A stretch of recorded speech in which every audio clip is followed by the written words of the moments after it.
ভাই এই এনিমিটা এত চালাক, আমি ওর চালাকি দেখে অবাক হয়ে যাচ্ছি। দেখেন আমি ওর কাছে এসে দাঁড়াইছি, এখনো ফ্ল্যাশ গ্রেনেড কিচ্ছু মারতেছে না। এখন একটু সাইডে গিয়ে যদি আমি গ্রেনেড মারি তাহলে আমার ফ্ল্যাশ গ্রেনেডে ড্যামেজ খাওয়ার জন্য দেখেন ও কেমনে, এই যে দেখেন কেমনে চলে আসতেছে। মানে আমার মতো এই এনিমিটা পাক্কা শয়তান। লস্ট টু উইন এই ম্যাচগুলো খেলতে খেলতে অয়ও বুঝে গেছে যে কেমনে কেমনে খেললে দ্রুত হারা যায়। তবে আমি ভাই প্যারা নিচ্ছি না, আমি জানি আমি কেমনে জিতবো। এনিমি ভাই তুমি যতই চালাকি করো না কেন আমার সাথে তুমি পারবা না।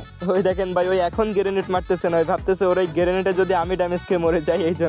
প্যারা নাই, চিল। আমার কিন্তু এইচপি আর অল্প একটু আছে, জোন আসুক, জোনে ড্যামেজ খেলে আমি আগে মরে যাবো, আমি শিওর। এই যে জোন চলে আসছে। আরে ভাই দূর, আমি রাউন্ড পেয়ে গেছি, এনিমিটা আমার আগে মরছে। যাই হোক সমস্যা নাই, এখনো অনেকগুলো রাউন্ড বাকি। এনিমি ভাই তুমি যতই চালাকি করো না কেন আমার সাথে পারবা না। আর হ্যাঁ গাইস, তোমরা যারা কমেন্ট করো যে ভাই এই ম্যাচগুলো কেমনে খেলবো, আমি তো এই ম্যাচগুলোতে জয়েন করতে পারতেছি না, তাদের জন্য আমি বলি তোমরা প্রথমে চলে যাবা ক্রোমে, ওইখানে গিয়ে সার্চ করবা ZVI ট্যুর অ্যাপস, দেন জিসান ভাইয়ের এই ZVI ট্যুর অ্যাপসটা ডাউনলোড করে নিবা এবং ওই অ্যাপসের ভিতরে ঢুকলেই তোমরা বিস্তারিত সবকিছুই বুঝে যাবা যে কিভাবে এই ম্যাচগুলো খেলতে হয়।